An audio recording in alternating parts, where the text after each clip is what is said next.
Vasilissa's doll. Vasilissa lived on the edge of a great forest. She was only 8 years old when her mother died. The poor girl was heartbroken, for she loved her mother very much. All that she had to remember her mother by was a beautiful doll her mother had given her. Take great care of the doll, her mother had told her, and feed her and ask her for help whenever you are in need, but never tell anything about her. When Vasilissa's mother died, her father married again and had two more daughters. The two girls and their mother did not love Vasilissa. In the hot summer, the stepmother made Vasilissa work outdoor in the sun, and in the winter, she found the worst jobs for her in the icy wind and snow. Vasilissa never complained. She kept her doll with her wherever she went, and when life became unbearable, she fed the doll and asked for help. Miraculously, all her troubles went away and her jobs were done. One day, Vasilissa's father went off on a long journey. Vasilissa was sad to see him go, because when he was around, life did not seem so harsh. That night, as darkness fell and the wind and rain howled and swirled outside the house, the stepmother set the three girls to work. One of the daughters was told to make lace. The second had to knit stockings, and Vasilissa was ordered to spin. The girls were left with one candle burning, and the woman went to bed. After some time, one of the daughters plucked the wick out of the candle and deliberately put it out. Oh dear, said the girl. The candle was gone out and there no wick. Whatever will mother say when she finds we haven't been able to do our work? The other daughter said, Vasilissa, go to Baba Yaga's house and get another light. Vasilissa shuddered. She knew about Baba Yaga, the mighty witch lived in a hut in the forest, and she rode through the air in a mortar. She was so powerful that she could crush any human who crossed her path. Now Vasilissa was faced with a problem. If she stayed at home, her stepmother would make her life miserable. If she went to the forest, Baba Yaga might do her greater harm. She kept as she picked up and her doll and crushed a bread and set off her dark forest.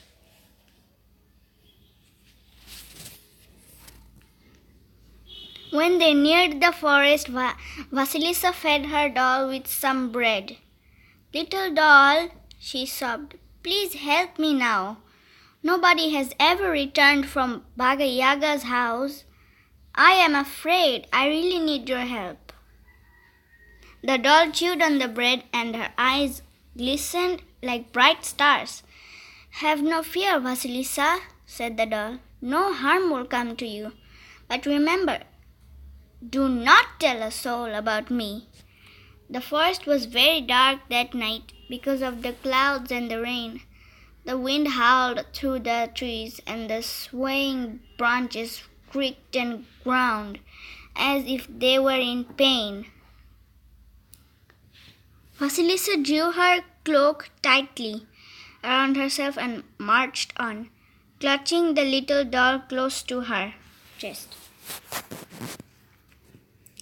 She walked, and after an hour or two, she heard the distant thud of horses' hoofs, and at first she thought it was thunder. But then the steady beating of the hoofs got louder and closer. Vasilissa froze as the earth trembled under her feet. Then suddenly a horseman, dressed all in white, thundered by on a brilliant white steed. As they passed Vasilissa and disappeared into the trees, The sky beyond showed the first light of dawn. Vasilissa wondered who the horseman was and where he was going. She was frightened, but at least the sky was now looking glass and threatening. As Vasilissa continued her journey, she again heard sound, a great thundering that grew louder until suddenly a second rider and horse appeared from the trees. They both shone brightly as red as scarlet. Vasilissa looked up and noticed that the sky had risen high in the sky, and it was day. On she went, and then at the end of the day, when the sun was about to set, she reached a clearing. In the middle stood a hut with feet like the claws of hens. All around the hut there was a fence made of bones, and on each bone there was a skull. Vasilissa had never seen anything so strange or so frightening, and she shuddered.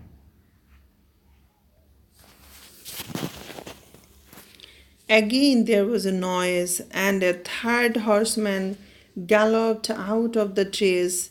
The horse and rider were as black as the night. When they had disappeared, the sun went down and it became dark.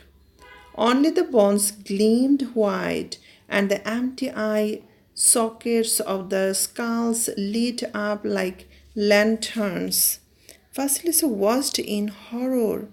It was as if her feet had been nailed to the ground. She could not move. Then from the forest came a loud screeching. The wind picked up, and the branches swayed and trembled. The dead leaves rustled on the ground. Hurtling through the air on a huge motor, with her long black hair trailing behind her, came Baba Yaga. The motor circled the hut and came down beside the gate. The old witch got out of the motor and sniffed the air. Then she crackled loudly and screamed, I smell the flesh of a young girl. She peered out into the darkness and croaked, Who's there? Out, out you come. Although Vasilissa was frightened, she took courage and stepped forward. I am Vasilissa, she said softly.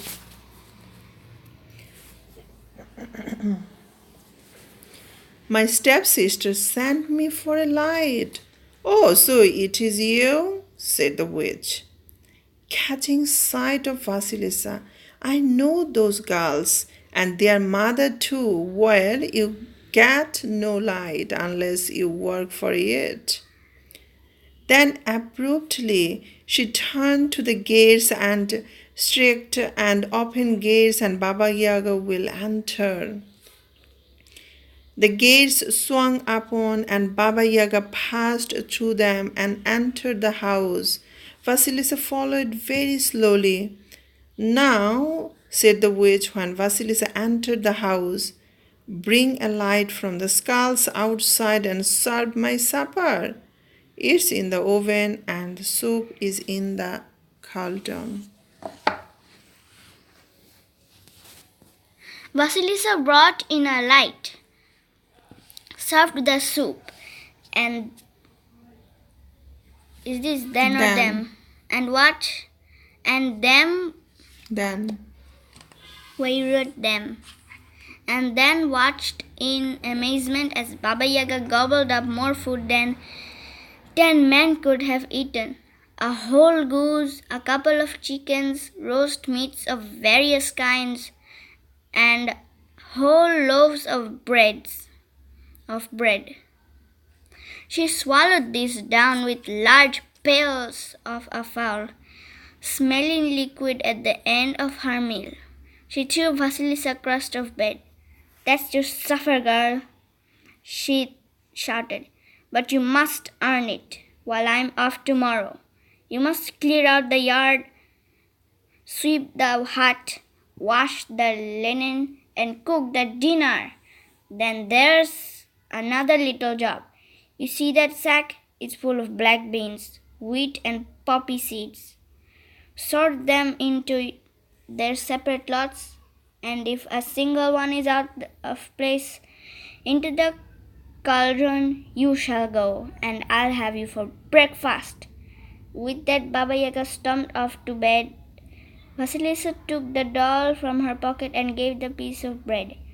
Oh, little doll, cried Vasilissa, how am I to do all these tasks? How can I help you now? How can you help now? Vasilissa, have no fear, whispered the doll. Say your prayers and go to sleep. Vasilissa curled up on the floor by the stove and tried to sleep. All night long the house echoed with the rumbling snores of the witch. Somehow Vasilissa fell asleep, but she woke early, before the first glimmer of day. Vasilissa sat up and looked around her. She did not know where to begin. The place was so filthy. Then, just as she was about to start work, she heard the white horse and rider thundering past the house. The lights in the skulls along the fence flickered and went out. When Baba Yaga woke up, Vasilissa hid behind the stove.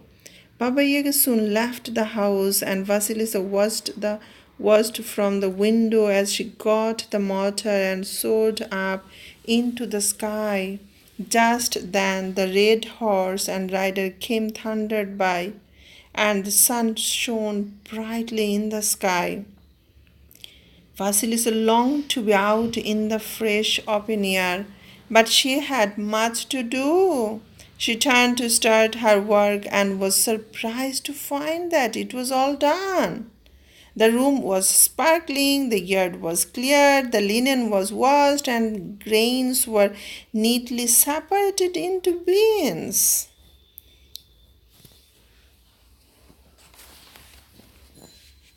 In the kitchen, the vegetables were already chopped. The bread was in the oven, and the meat was in the trays, ready to be cooked. Vasilissa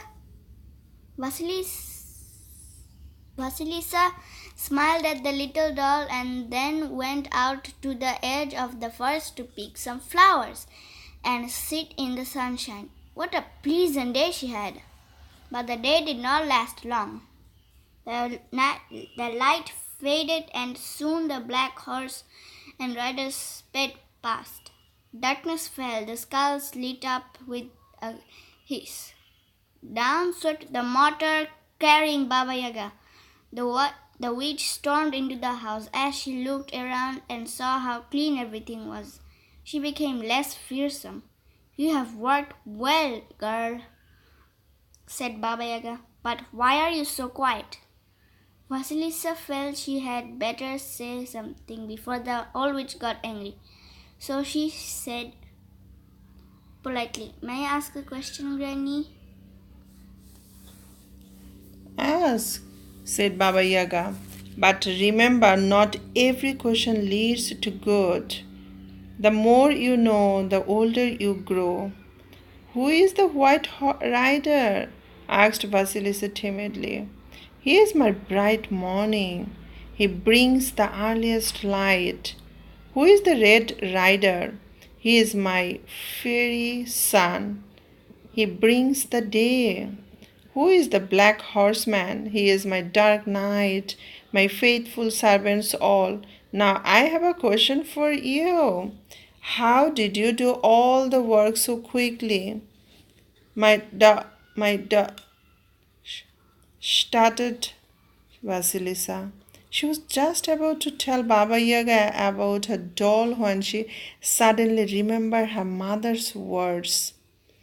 My darling mother gave me a blessing before she died. She continued hastily, and that helps me. A blessing? Shrieked Baba Yaga angrily. I want no blessed children here. Out, you get away. But you have earned your pay, so take me off the skulls on your way. Vasilisa ran to the gate and plucked one of the skulls off the fence. She sped through the forest and did not stop till she got home.